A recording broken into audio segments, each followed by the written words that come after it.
The initial manager, I mean, he was tearing up my career. J-Bad, whatever he wants to call himself, he was tearing up my career. It was absolutely like one of the worst experiences I've had in a long while. And it stretched, as I said, over 1.5 years. You know, I mean, the music that I was putting out, it wasn't to my taste and my liking, most of it. You know, many of the songs, I couldn't put out a song unless I was disrespecting certain artists. You know, and many people thought that was, you know, being done because I wanted to do it. No.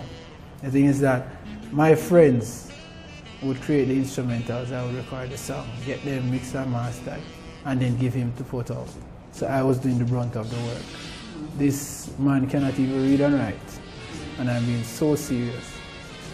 And I was doing also his business and my business at the same time. So it's like I'm managing myself, and at the same time I have a manager who's going behind my back, robbing money, tricking people, letting me do many dubs, many dubs, and saying it's for his friends, whatever. And for sounds that are good with him. I'm not earning any money while he's taking the money and using it for his own business. You know, people would say to me, Kassanova, oh, him have 3 cars and you don't have no car. And they know he doesn't do any other job except managing my career. You know, so I mean, things started to come out in the light when a particular person from overseas sent some money to deal with certain things on me. And it wasn't dealt with. And they were questioning why. And then they reached out to the next manager, and then everything started to blow up.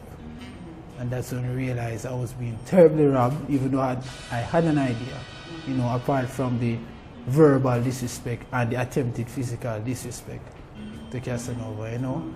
And when I tried to cut ties with this manager more than once, my life was threatened. The second time a gun was held to my head. So the third time I just decided, you know, I'm just going to split, just disappear, because I reported it to the police. So and they reported it to the police? Yeah, before, okay. And they didn't take it seriously.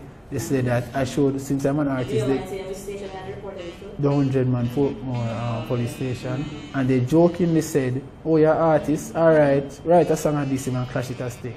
You know, they didn't take it serious, I'm telling you.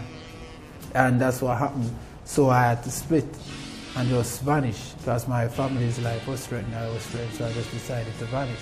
I was going to take it up at one point, I got other people involved. And you know, he started fretting and running up and down, no, ball like a big girl, you know, Kassanova, Ray, whatever. You know, I said, no, let's just drop it there. Since he's making me look bad, like I'm ungrateful and trying to get people to hurt him. And then from that incident, it's like he changed for like a 3 days and it was back to the same thing. So I said, okay, then Kassanova for a poppy show, because I'm humble and laid back, you know.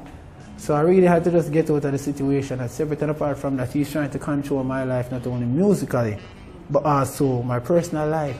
He's going to look at me and say, you know, Kassanova, you're not ready for a relationship with a female, you know, because the girls always want to know me, isn't it? Because I'm a style, I'm a swag, isn't it? And the type of guy to approach a girl and say, no, baby, I'm thirsty for your love. Yeah, man. Yeah, man, I tell you, he looks at me and say, I'm not ready for a relationship with a girl. You know, and girls will like me, and when girls see me, they want to know me. Obviously, he's obsessed with me. I'm a heterosexual male, I'm not in any way attracted to men. Never will be. And he's going to look at me and tell me that I'm not ready for a relationship with a female. As you see, the thing is that the living arrangements was that I'm going to rent somewhere. Me, him, and his baby mother. You know, at the time it was just his girlfriend, but eventually it became his baby mother. 2-bedroom house. They have 1 room, I have 1 room. You know, I'm a young man. You know, I'm 23.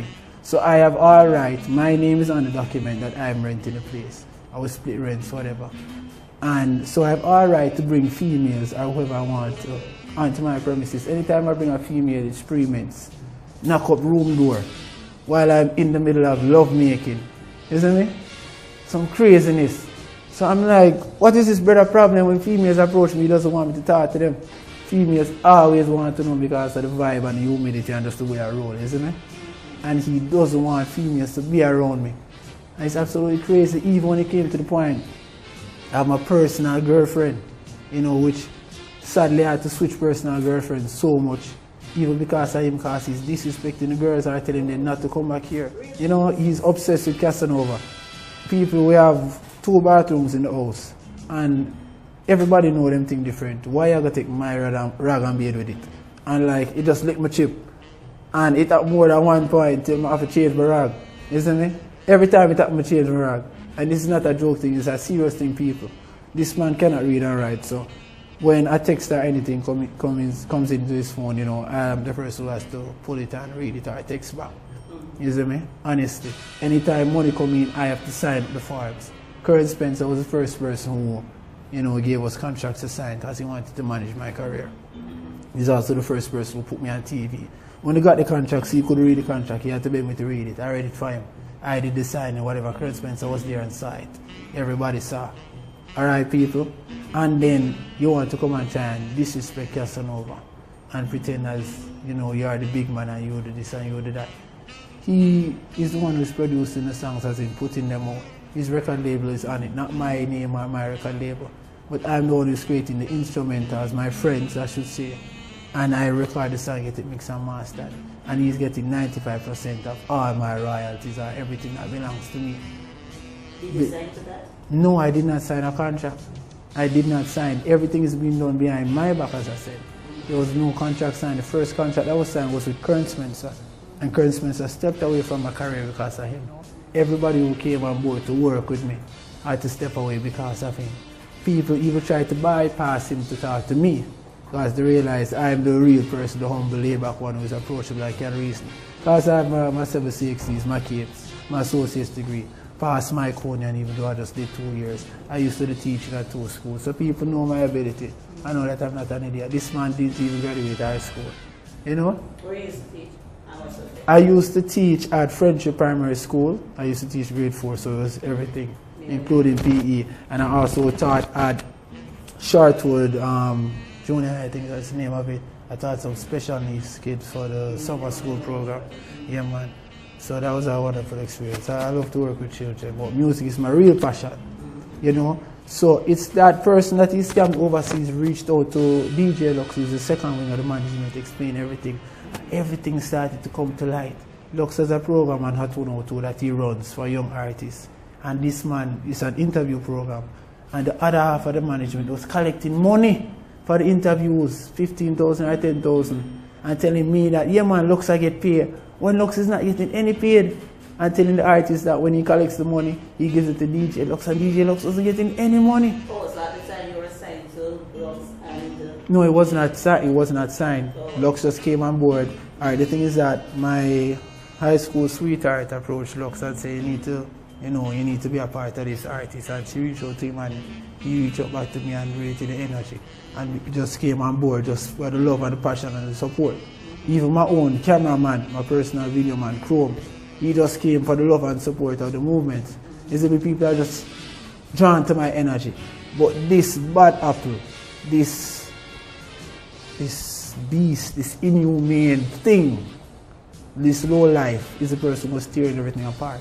So I just had to say, listen, I need to step away from this, just vanish. And that's how this whole missing thing came up, saying that Casanova is missing. Alright, the thing is, the hell captive part, that's the only thing that is, close to the truth. There is no, he stepped towards me to try and, get it physical more than once. But the hell captive part is that, listen, you have to understand that you have men in this world. We have to understand you have men in this world who pretend to be gangsters or pretend to be heterosexual men. Are you saying J-Bad from Waterhouse? Not Waterhouse. He's not from Waterhouse. Don't do that to Waterhouse people. I don't even know where he's from. I don't know. He's from somewhere in Jamaica. This J-Bad character. You have certain people in this world who are attracted to men and we just have to understand that. You see me? Because we started to do our research and say, oh, this guy is not really straight, you see me? I don't even need to go into everything that I found out. Mm-hmm. But then, certain movements and certain things that he started to realize this man has an obsession for Casanova. So when the second time when I attempted to move out and get all my things out of the place, I called my people and my friends and say, yo, and I got the car, and when they came, this man let the door drag on my head and say, yo, can't come out, I mean own your rate. That's exactly what he said. Obsession with Casanova. This young man who is solely for the ladies, you know, this man is obsessed with me, preventing from coming out of the house. Eventually, war started outside. You know, the door, the front door of the house, it has six glasses in a row. One of the glasses was broken, so they could come in. You know, it was madness, believe you me. So that's the hell captive part, because I was locked inside the house. Yeah. Alright, so how did you manage to actually get away? Alright, the thing is, he went somewhere in the morning, I don't know where, you know. No, the same Thursday. The same Thursday, and I got up and realized nobody was in the house, because his baby mother, which he always beat. I couldn't even talk about his baby mother, that's the next story. Listen, he used to beat his baby mother excessively, you know, excessively, with his fist or a gun or whatever. And she and I... He has a legal firearm? No, not a legal firearm, an illegal firearm. And she and I eventually got close. So we in the house many times, texting and WhatsApp to each other, because we can't make him know so I talk to each other, isn't it? So we got extremely close. You see, we don't need to go into details, we just read between the lines, you see me? And yeah man, and whatever. So eventually she moved out of the house now, because she said, yo, Kassanova, I run away, you know. So I'm actually the person who helped her escape, because waited until one day when he and I weren't at the house, and I said, yo, him not there, you know. And she just left work, because she works close to where we live. And she just got her stuff and moved same time out of the house. You see me? Yeah, and she said, yo, you need to help her escape next, you know. You see it, and she was even saying, you know, Ray, she's going to get a place and I can even come stay there and whatever. That's before she was even pregnant. About 2 nights ago, myself, DJ Lux, and a couple other members of my team went to the house, people, to retrieve my things. Realized that the locks changed and everything. To my premises that I was paying rent from. My name is on the thing, you know. So we went to the 100-man police station again, ma'am. And the 100 policeman, in the presence of myself and other people, said, this is not our jurisdiction, we can't help you. Go to Waterford. We went to Waterford. They said, we're going to send a radio car to the house in 15 minutes. Just go there. We waited for an hour. No police came. Then we went to Cayman's police, knocking on the door. DJ Lux and I and 2 other individuals. Knocking on the door for about 15 minutes. Nobody came. It's like the police station was locked up, like nobody was there. So I mean, the police, we don't even want to get into them. So you still don't get the stuff then? No. He's holding on to my things, saying that I can't take them out of the house, people. But more of my shoes, because I have some, you know, some nice pair of shoes, you see me? Really want them back, you see me? And my personal documents, like NIS is there. Your travel documents, you have them? Yeah, my travel document was destroyed. We didn't even want to go into that. Somebody's personal life is not a publicity stunt when there are these kind of things happening. That is not a joke matter. The police are involved. This cannot be a publicity stunt. Almost this be a publicity stunt. I mean, people might get up and say, oh, Ray Kassanova this, Ray Kassanova that, because they're just dark and ignorant. But the proof is out there. But you're going to always have people who really just hate me. And that's the fact. He was saying, you know, if you left your man bus out your mother, your brother, sister, whatever, back at talking and whatever. You know what I mean? So when I went into self-proclaimed exile, I started to do my research. Because I say, oh, time to fight fire with fire. You know, and I got who I got close to me. People that read me and say, no, hear me and say, no, I start run program. So we run program and any and everybody who was close to him. You see me?